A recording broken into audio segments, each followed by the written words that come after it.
Right. I think we'll go ahead and get started here as people continue to trickle in over the next few minutes. Welcome, everyone, to this special joint webinar by Atomic Data and Veeam. We know that you are all very busy professionals, and we thank you for taking time out of your day to attend this. My name is Scott Evangelist, the Director of Marketing at Atomic Data. But obviously, you are not here to listen to me today, so allow me to introduce today's experts. Now, many of you probably already know Tim Grosish, who is our VCIO.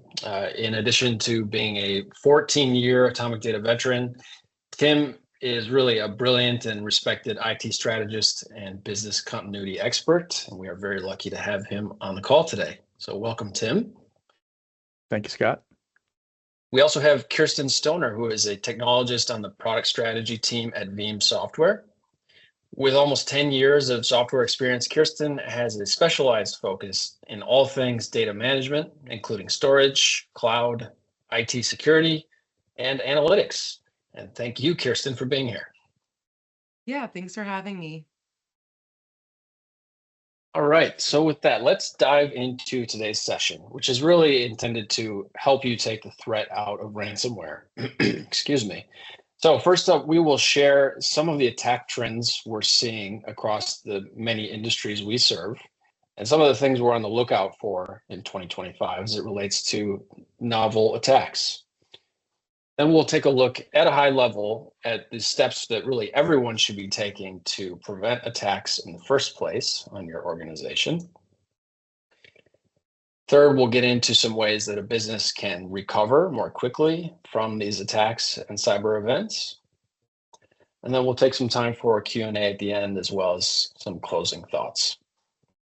So now with that, I am going to hand things over to Tim. Tim, it is all yours, sir. Thank you, Scott.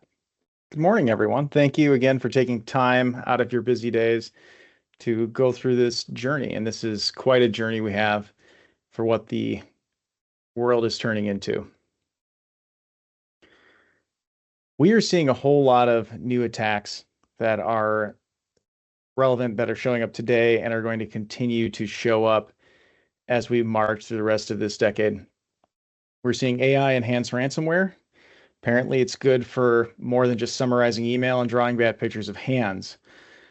Attacks are getting smarter. They're getting more targeted. They're getting more focused around your critical resources, your human people.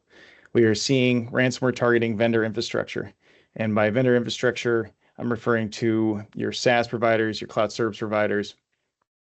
What would happen if you had an event in your CRM or your ERP, if it's a SaaS solution? We are seeing double, triple, and quadruple extortion. It used to be that a cyber criminal would just get in your network, encrypt your data, and then ask for money. And we're seeing more and more activities where they will get into the network, copy data out of your network, then encrypt it, because they're finding that more and more people are getting better at recovering from these events. And so you recover from the event, but the bad actor will say, hey, I have your data here. I have your customer list. I have your patient data. I have financials. You should pay up. We're going to continue to see that, as well as other attacks, threats against your network infrastructure, DDoS attacks, and so on. We are seeing continued attacks against critical supply chains. And let's talk about this around software supply chains for a moment. SolarWinds Orion, everyone remembers that from 2020. Kaseya happened in 2021. Okta happened in 2023. What is the impact to your industry if you have a supply chain attack, to your software stack, to your critical application for your ERP, your CRM, whatever the tooling is that helps you make sales and ship product? In addition to that, we should also consider vendors. Do you have a critical vendor in your workflow? Someone who helps with logistics, someone who helps with distribution? What happens if they have an event? What does that mean for your business given that dependency? Additionally, we're seeing data integrity attacks. So it's not just encrypting data, but also trying to manipulate data in your environment. Can you trust your data? What if someone gets in and starts manipulating patient data or financial data for your organization? Pearson, what does Veeam's data tell us from the ransomware trends? Yeah. So just as an overview, the Ransomware Trends Report is a report that's conducted by Veeam. We actually hire a third-party organization to do a survey for us, an independent research firm, and it asked 1,200 unbiased IT leaders in 14 different countries who had suffered at least one attack in the past month, the past 12 months. Then these insights are the ones that we found. So in 2023, when we asked if organizations experienced a ransomware attack, 75% of organizations suffered at least one attack. If we take a look at this data more closely, you can see that more organizations were hit quarterly than believe they were not hit at all. It's important to note this because this basically is telling us that 3 out of every 4 organizations experience a ransomware attack. So in reality, we really need to start thinking about our security strategy and importantly, the strategy that we're going to have to recover from an attack. Thank you, Kirsten. From our own data this year, Atomic Data has had 5 customer high-level events, like very large events, where multiple departments were engaged. Our management and leadership teams had visibility of them. Outside forensics teams were engaged. Cybersecurity insurance was engaged. But those don't count all the little things. Was somebody in your sales department phished? Was somebody in your account team, your financial team, did they get asked to try to submit payment and it was stopped because of a check and balance you have in place? The bad actors, they just need to win once. And we are all people, right? We all make mistakes. We all have bad days. We all have stressful days. All of us are a risk to making a mistake at some point in time. One of our accounts, what came back from forensics was very interesting. An individual in their company was doing their job. They were doing research in their industry. They were going and reviewing materials. And we're not sure if this was targeted or a drive-by, but they pulled down some materials for research for their industry, specific to their industry. And there was a payload in some of the materials they downloaded to research and to learn more and be able to better serve their industry. The bad actor, the payload was unleashed, the bad actor got into the network. And then from there, they were able to spread laterally and spread throughout the organization. And when they attacked, they destroyed the backups, they deleted the backups, they formatted tapes in the autoloader, and they encrypted every bit of data they had access to.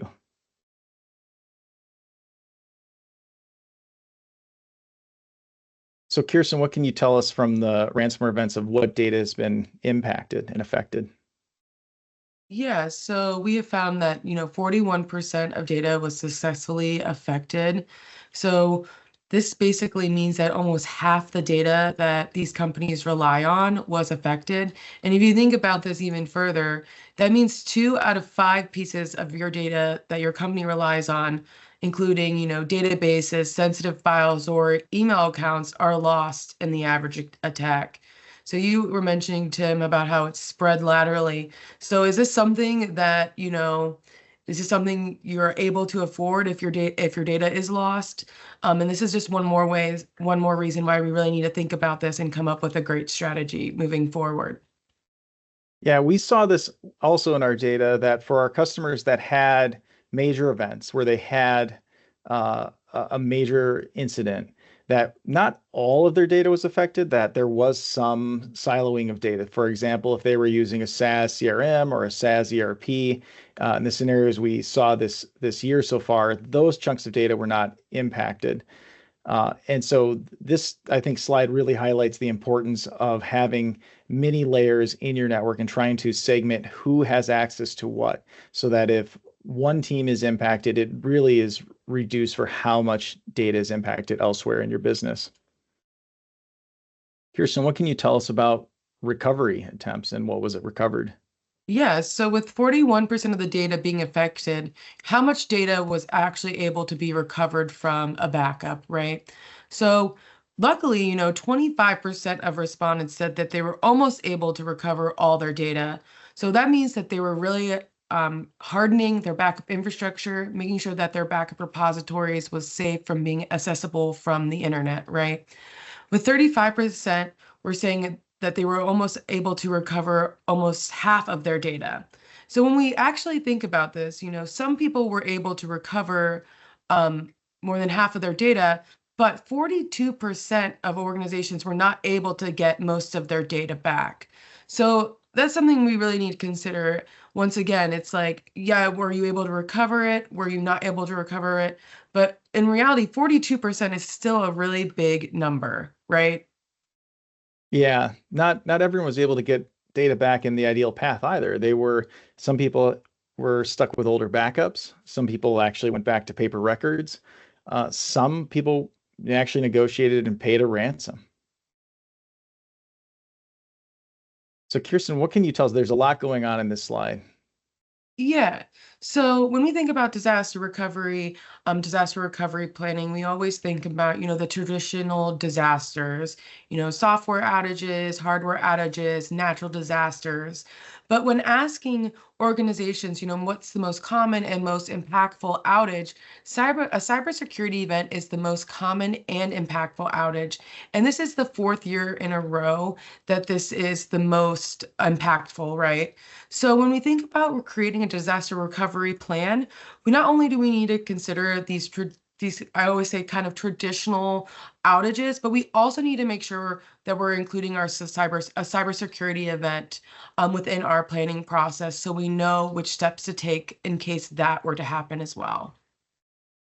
Yeah, building on top of that, like everyone here can think about risks they've seen in their environment, whether that was a network event, weather-related event, or perhaps also cybersecurity events, right? I mean, sure, everyone here who has either seen a phishing attempt in their organization or seen a virus attempt or a malware event. Does the data show us, Kirsten, for backup repository hits?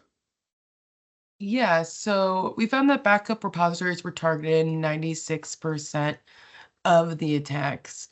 And as the value of your backups continue to grow, so does the number of bad actors coming after them. So having a secure backup is important to be able to recover from a cyber incident. As we continue to make our infrastructure more resilient to threats, we need to ensure that we are also safeguarding our backup data because the easiest way to recover from a cyber event is to recover from a secure backup. And so when we talk about our backup repositories and we talk about backup strategies, we really want to consider having a backup that's offline, air-gapped, or immutable. And threat actors know that targeting backup repositories will help make sure they get paid because you're not going to be able to recover that data. And we don't want to reward these bad actors because once we pay them, they're going to say, oh, well, this organization paid us once. We can try to target them again, and then maybe they'll pay us again. And then they'll just continue to do it. So we really want to stop them in their tracks and make sure that they're not getting rewarded for doing bad things.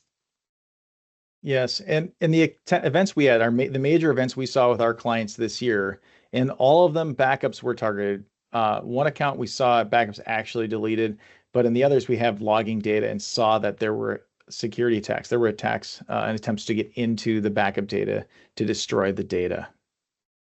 Yeah, and I always think about this too. You mentioned double, triple extortion earlier. Not only do we want to make sure that we're having multiple copies of our data, we also want to make sure that we're encrypting that data too, so that when the attackers get in, they have to work even harder to, maybe leak this data online and request you for more money, right? Yeah, that's a great point, Kirsten. Having encrypted backups are fantastic. If somebody steals the file, this very large file that has lots of sensitive data, they won't be able to decrypt it, right? They won't have the key to decrypt it. And so what's the effort worth to try to, break encryption, right? It's very, very difficult. So what did we see, Kirsten, for, what people did around paying? Yeah, so when it comes to paying, I'm sure you probably have seen this too, Tim. There's no easy way. It's to pay or not to pay. There's no easy way to answer that question. So, 60% of organizations said that they did pay and they were able to recover that data.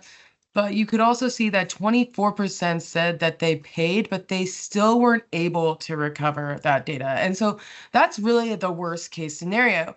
But then you also think about the 14% there that said that they were able to recover their data without paying. And that's really where we want to be. We don't want to pay these threat actors. We want to be able to recover without paying them. And so when we think about paying as well, like a ransomware payment isn't the only financial impact to the business. So not only are you paying to get your data back, you're also experiencing a financial impact in other ways, including brand damage, loss of productivity, increased pressure on your IT teams. So when we think about paying, it's not just one payment. There's a financial impact across all the business. Covert, a company that Veeam actually required this year, they do incident response and negotiations, and they shared with us that the average ransom payment in 2023 was around $550,000. So when you think about, that financial impact, is that something that you're going to be able to pay these threat actors to maybe get your data back? And then on top of that, deal with, the loss of productivity or your databases being down or anything like that. So when it comes to payment, paying the threat actors is really only rewarding them for getting into your business. And like I mentioned earlier, if they get in once, what's to stop them again? So we really need to start considering how we can harden our infrastructure and make sure that we're keeping our data safe. So let's talk about attack prevention and step into like what are things we can do. An ounce prevention is worth a pound of cure. And this is a multi-angled approach. We need to take multiple angles. Backups are critical in this, but there are a number of steps we should take beforehand to reduce the need for them. Right? The best backup you have is the one you don't need. In our practice here at Atomic Data, in my team in particular, Dustin Saunders speaks highly of this, and we talk about risk. We talk about the 3 core types of risk for your organization. There's operational, monetary, and symbolic risk. And Kirsten alluded to some of this as well. Operational risk is the disruption to your normal business operations. Can you ship product? Can you see patients? Can you do a trade if you're in the financial services field? Can you meet with a client? Monetary risk are unexpected costs. Are you going to have to issue credits to your customers because you were unable to deliver a good or service? What are the other disruptions to your revenue streams? Are you going to have higher insurance premiums as a result of this? And the final risk is symbolic risk. And this is the reputational risk to your firm, to your organization. What is the damage to your brand? What is the going to do for your clients? Are you going to lose clients? Are you going to have client churn? Are you going to have employee churn? Are your sales teams going to feel like we can no longer sell our product or service because our name is so bad in the market right now? Are you going to have loss of trust? We can think back to Change Healthcare with UHE. There was a very large event recently that happened there, right? There was some trust lost in their clientele. Even if we go back further, right, when there was that event with Target back in 2014, there was trust lost as a result of that event. And as we think about attack prevention, we need to stop thinking about IT as a cost center. Like, what we need to think about is these risks. What is the risk going to cost us? What's the probability of that? Right? If we have a risk that has a 95% chance of happening in the next 24 months, and if that event happens, we're looking at millions of dollars of damages, but we can mitigate that risk with $10,000 a year of software and training our staff to significantly close that gap and reduce our risk. That sounds like a fantastic investment. Anybody would invest $10,000 to prevent for a $5 million payout, right? We need to think about risk as a financial cost and justify the investments that need to take in order to reduce that risk. So, Kirsten, what are some things to be prepared? Yeah, so we actually found that when we were asking these IT leaders if their cybersecurity teams and their IT backup teams, if they were aligned, more than half said a significant overhaul to a significant improvement is needed for their teams to be fully aligned on their cybersecurity strategy. So this suggests that while backup is important, it may not be involved in the preparedness strategy as organizations consider with security. And that's, something that we really need to consider and make sure that when we're thinking about our security strategy, or we're doing our maybe like an end of year assessment, or we're having our team meeting of how are we going to protect our organization from these cyber attacks, we need to make sure that we're including the right stakeholders and that everybody is aligned. This also tells me as well, when you think about, a backup solution or disaster recovery plan, you want to be thinking about how these vendors are working with, different security vendors in the industry as well. Do they have integrations there? Do they have partnerships? Are these two software solutions going to help strengthen your environment and strengthen that resiliency? So this was just very telling because we say back when you get a cyber attack, you go to your backups to restore. But if your backups aren't protected or maybe even separate from your production environment and your production environment gets hit, then you're going to lose all your backup data too. So having these two teams aligned and setting up the proper security, the proper access controls is going to be really helpful when it comes to mitigating an attack. Yeah, we see this where it's critical to have alignment in your organization. Your security team can't just operate in a silo. There needs to be engagement for your security team across your backup teams, and you need to have some executive engagement as well, to really look at the risk and understand the risk and help justify and make sure that investments are taking place to mitigate those risks. People often like to focus on bright and shiny. Right now, AI is the big thing. Everyone, I'm sure, has an AI initiative. And is very interested in that. There's a lot of interest and excitement around this new technology, but what is going to get us in trouble is not focusing on the fundamentals, focusing on our foundational items in our environments. Many things continue to change, right? As we mentioned, the threat landscape is changing. How we manage and operationalize and process things change. How we handle backups and how we manage backups 5 years ago, 10 years ago, those methods and processes are now no longer adequate, right? You should not have your backup environment tied to the same IDP, the same domain as your production environment. You should be ensuring your backups are offsite. You should be ensuring you have immutability. One thing to be aware of is that there is no silver bullet, and there's a lot of pieces here. And as I mentioned earlier, the human element, people are the part that are the weakest link. We make mistakes. People write bad code. People try to help other people. That is always going to be almost every single time a very easy ingress into your network.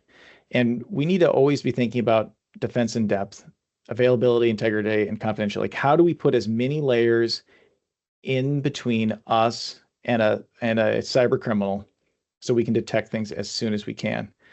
There are a lot of frameworks that will help us get there. We use the CIS benchmarks framework here at Atomic Data, and it can be very overwhelming because there are a massive amount of frameworks available. Some are very industry specific.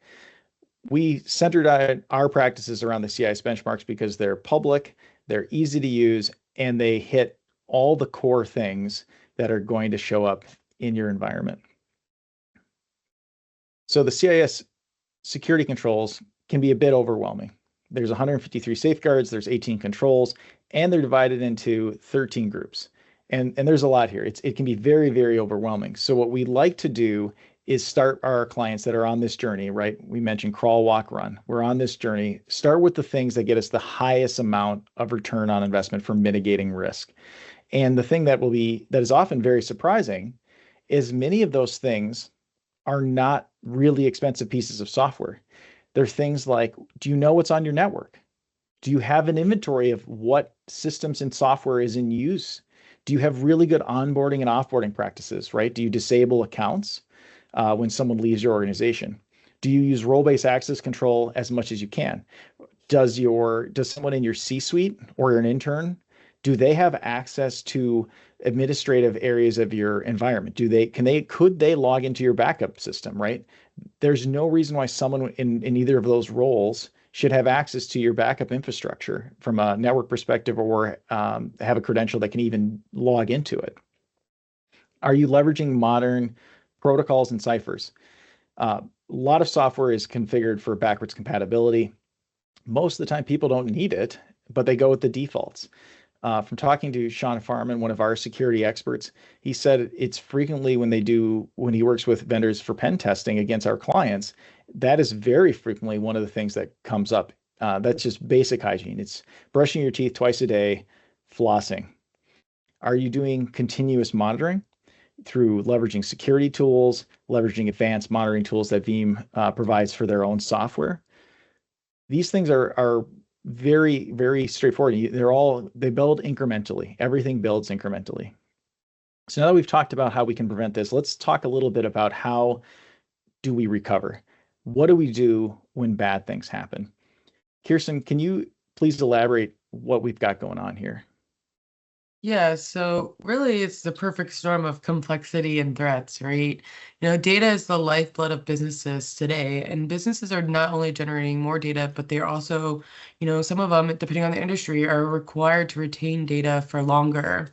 And not only that, but data is everywhere, right? You think it's across multiple clouds, endpoints, or even, different locations. So this is going to lead to more complexity because we're going to have to manage our data no matter where it resides.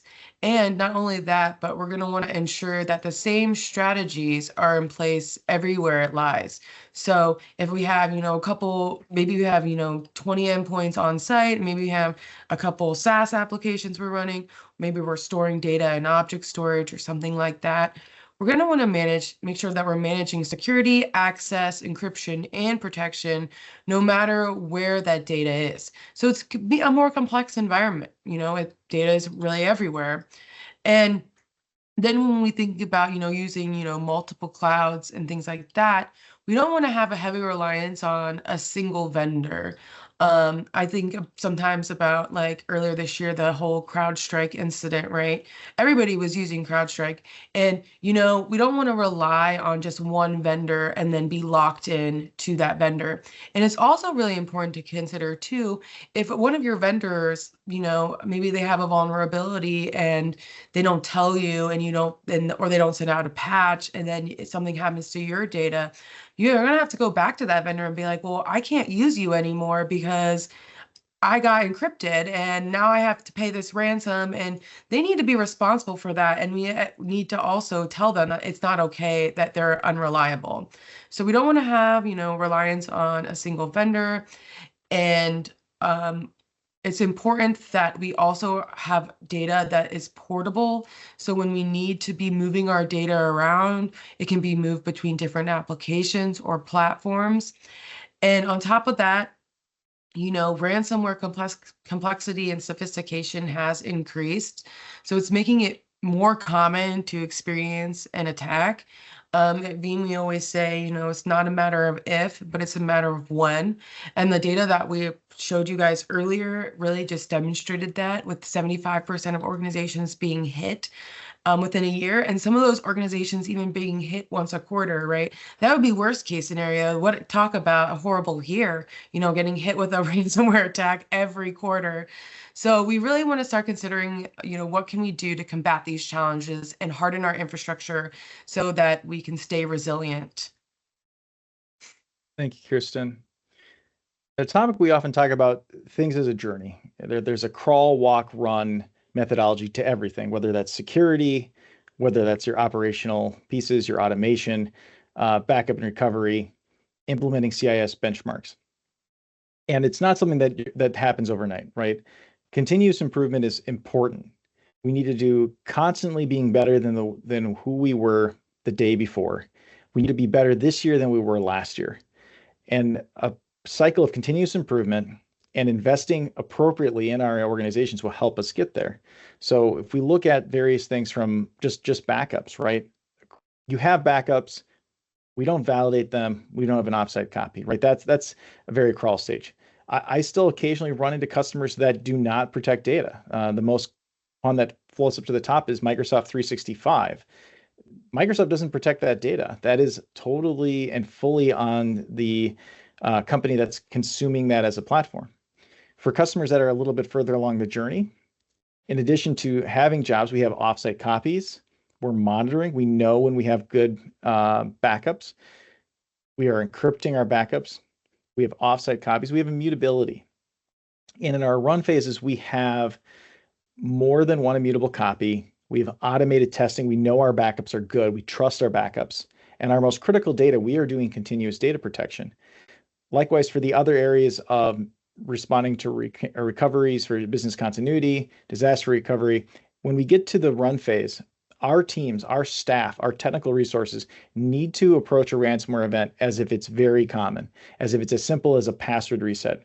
When they are at that level of comfort and we've done all the things, it just becomes day-to-day operations like, oh, somebody in this team, they clicked on something, we see that it started encrypting their local machine, the security tool caught it. Or if it was an insider threat, we have access, we can see that the backups were separate, we were able to recover the data, right?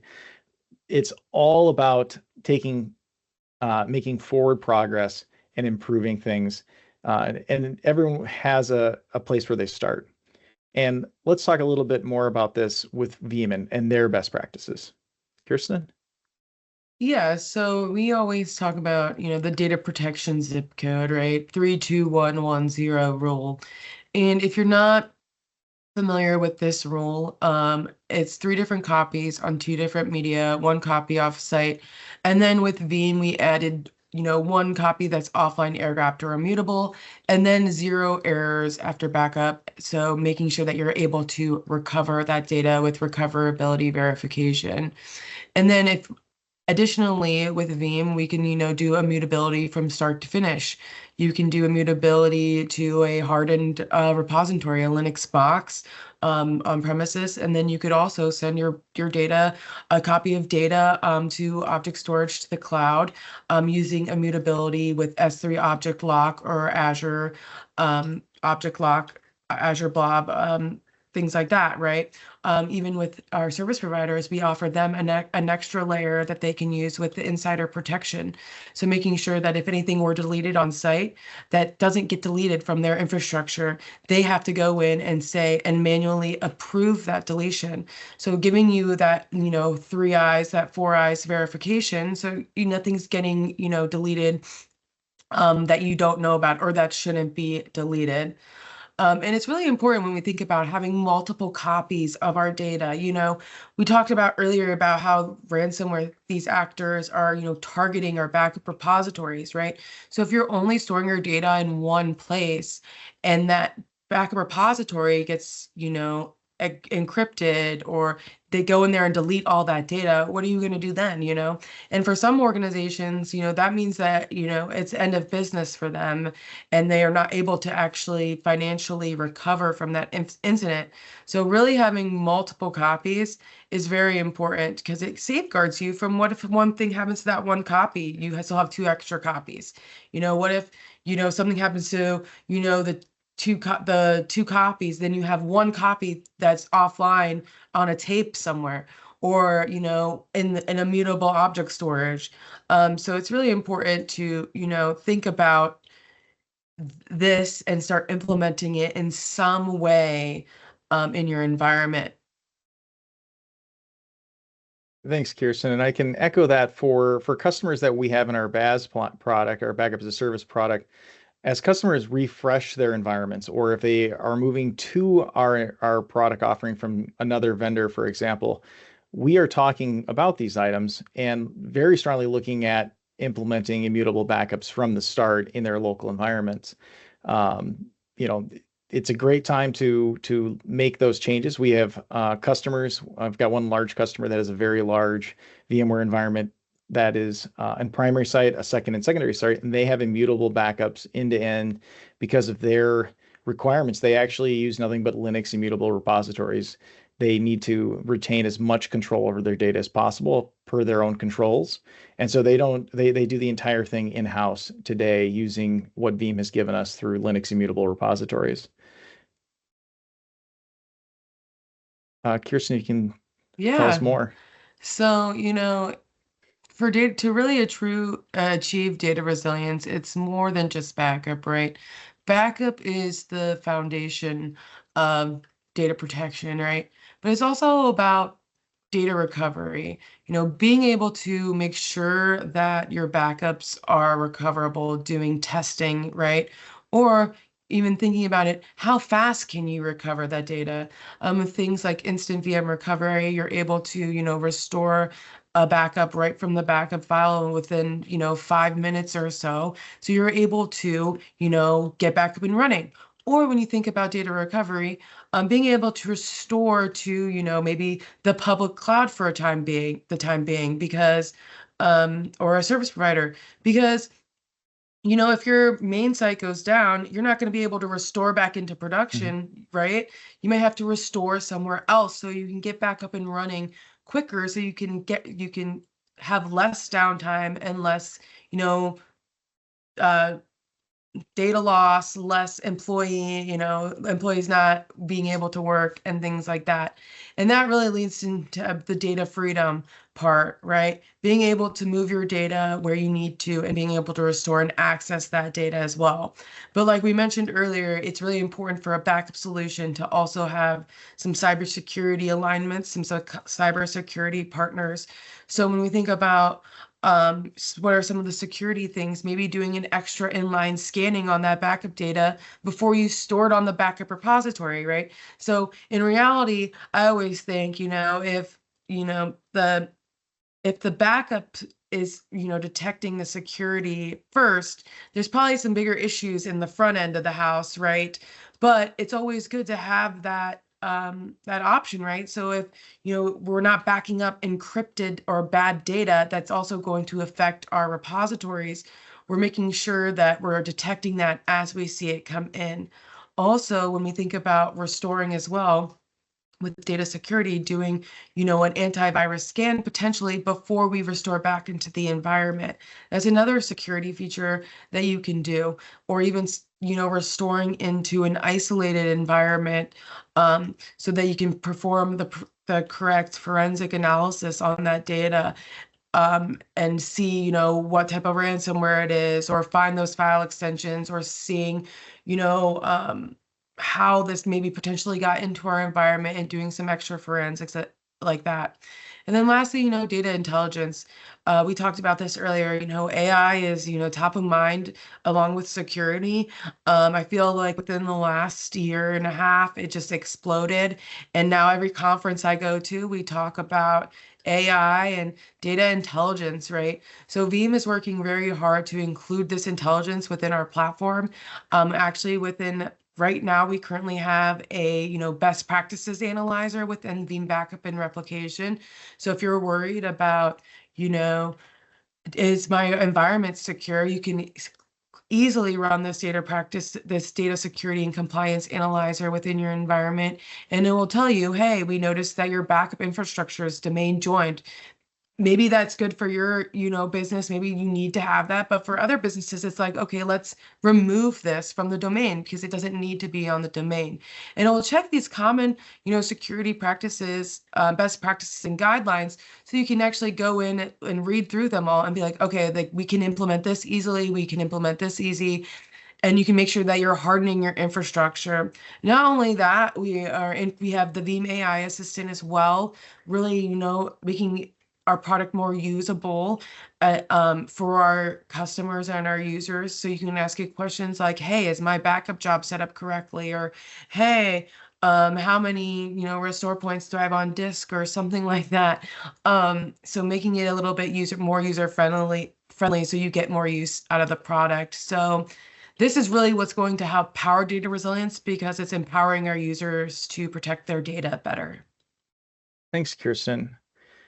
The next slide goes through a number of integrations that Veeam has and partners that Atomic Data works with. Kirsten, can you talk a little bit about some of the partnerships? Yeah, so Veeam, we're continuously, integrating with our security partners, right? So we have partnerships with Splunk, we have partnerships with Palo Alto, ServiceNow, and different things like that. So you're able to use their security tools to get notified about, any type of suspicious activity within your data center, your backup infrastructure, more importantly. And, if you're already using some of these vendors, it's, allowing you to get those notifications within, Palo Alto, or maybe you're using like Splunk or something like that, is really going to help streamline the mitigation process as well. Yeah, and Atomic Data, we try to produce, like I said, crawl, walk, run. We want to have a holistic defense in depth path for your company and help you ensure that we are preventing events and that we can recover successfully from events. One of those ways, one of the things helping recovery, and Kirsten can talk through this, is some of the VDP response items. Yeah, so these are just some of the features that Veeam has implemented to provide an extra layer of, safeguarding and identifying this suspicious activity for us. So, using your content analysis, so, setting that up so you can prevent reintroduction of malware into your environment, or as when you're taking that backup, you can actually set the data while it's taking the backup to look for certain YARA rules, certain file extensions or ransom notes that are common, and then it can identify those restore points as suspicious or infected. Automating clean recovery. So being able to utilize a lab environment through virtual labs, or even, a sandbox or something like that to run like an antivirus scan on that using, Microsoft antivirus. I think out of the box we support Microsoft, the antivirus software, ESET, and some of those other vendors that were on this previous slide to perform that antivirus scan. So you can ensure that the restore point that you are restoring back into your environment is clean and you're not reinfecting, once again, your environment. And then also just making sure that you're recovering with precision, utilizing, Veeam CDP for those critical applications, and making sure that you're getting that lowest possible data loss for your business. And then just the last bit of Veeam tooling, we have Veeam One. Yeah, so Veeam One is one of my favorite solutions that Veeam offers because it's all about monitoring and analytics. And with Veeam One, you can really, you set up your Veeam backup infrastructure, you set up Veeam One, and Veeam One is going to start collecting data and basically start showing you information about your backup infrastructure and letting you know what's normal activity there. So by being able to address like what's normal activity, when something suspicious happens, then hey, this isn't right. So this is really going to help highlight threats and identify risks. We have a new dashboard called the Veeam Threat Center dashboard, and it's really just going to give you an overall score of your environment. So it's going to take a look at, how much security is set up in your backup infrastructure, basically taking a look at that tool I talked about earlier, that security and compliance analyzer. So are you following the security best practices and these guidelines that are just, well known throughout the industry, right? It's going to take a look at your backups themselves. Are they meeting the recovery point objectives? Are you missing any machines that have not been backed up? And let you know, hey, actually, you thought 100% of your machines were backed up, but, you're missing this whole new workload type that you just deployed last week. But since it was automated, we didn't even realize that it wasn't included in our backup, right? So this is a really great tool that will tell you, hey, you're missing some backups. It also takes a look at immutability. So we talked about that earlier. It's really important to have immutable backups in place. So it will give you an overall score. So then you can address, hey, we have some work to do. This is our homework. It also has a lot of different reports that can really help with compliance, right? So maybe, your business, you need to have immutable backups, right? And that's to meet an industry regulation, or maybe it's to meet your cyber insurance policy, right? There's a report within Veeam One that actually will show you your immutable backup status, and it'll show you all of your workloads that are immutable, and it'll show you how many restore points are immutable, the immutability period, as well as the workloads that do not have immutable backups. So this can come really in handy just to show your key stakeholders, hey, we are doing the best we can do. We are protecting our backups. And then we also have alarms, right? So This is really going to identify any type of possible ransomware activity in your environment, taking a look at high spikes in resource usage, or maybe, a backup took extremely long, and that could be a sign that, some ransomware was downloaded on that machine. Veeam One is going to be able to notify you of that. And with Veeam One, we also have integrations with, ServiceNow and also Syslog. So you can get notifications right into those platforms as well as email notifications as well. Yeah, we have customers, our customers that are, again, at that run phase are all using this tooling. One of the pieces that's really nice is that you actually get a compliance trail. You can see anything that happens. So we can see when did a backup job change and who changed it very easily. So we're nearing the end of this webinar. So the closing thoughts.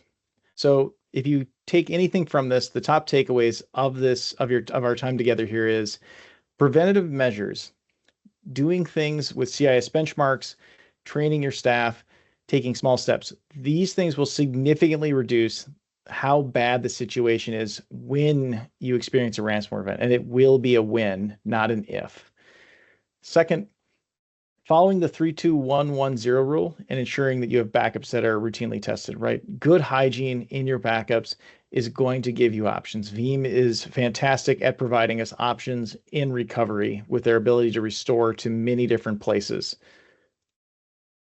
And finally, engaging in round-the-clock monitoring, both for preventative monitoring of your environment as well as your backup monitoring, knowing what good looks like, knowing what when something starts to deviate from your normal.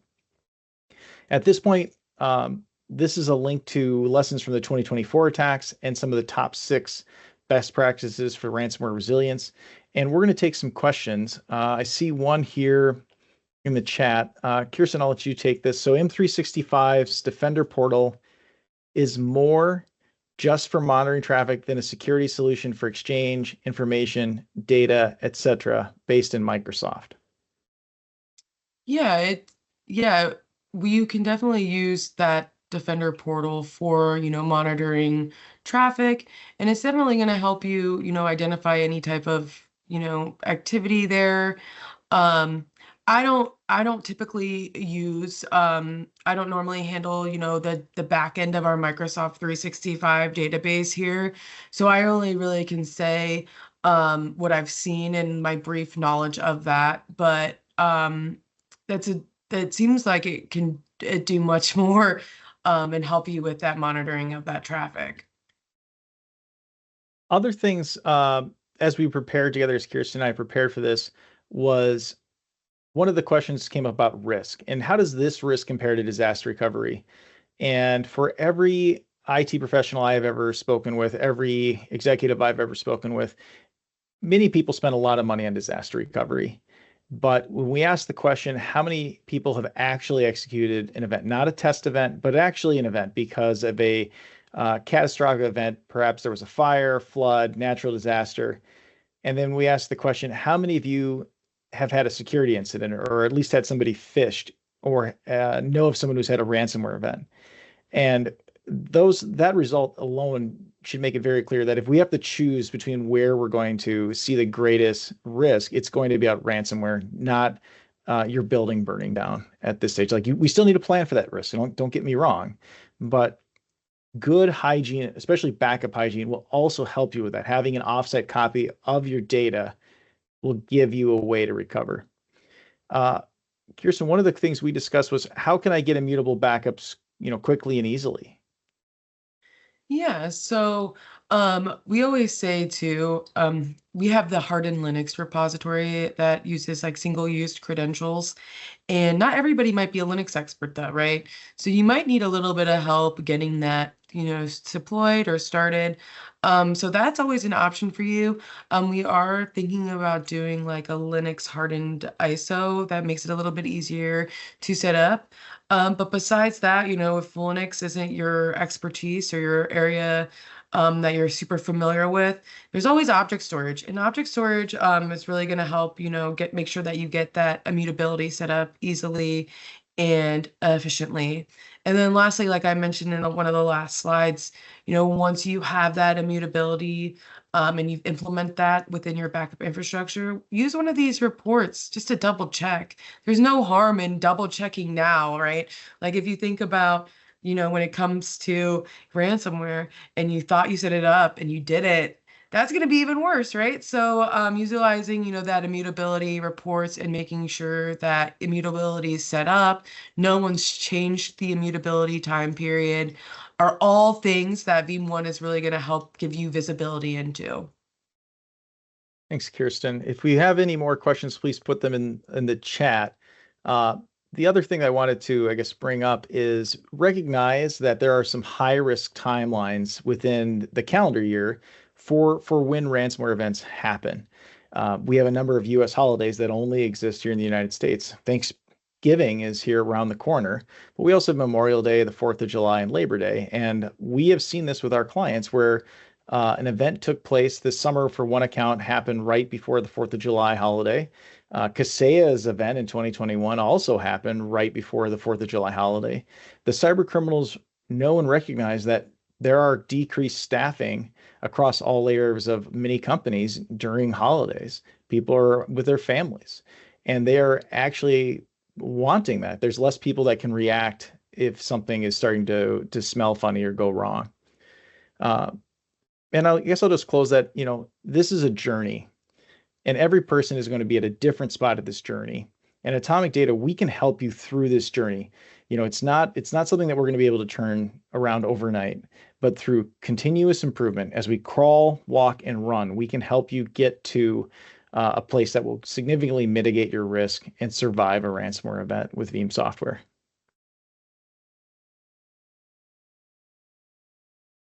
Right. Excellent. Looks like there are no more questions, and we are right at time. So Tim, Kirsten, thank you so very much for that enlightening talk, and thank you to all our attendees. And Thank with you, that, everyone. we hope you have a great day. Thanks, everyone. Thanks, Thank everyone. you.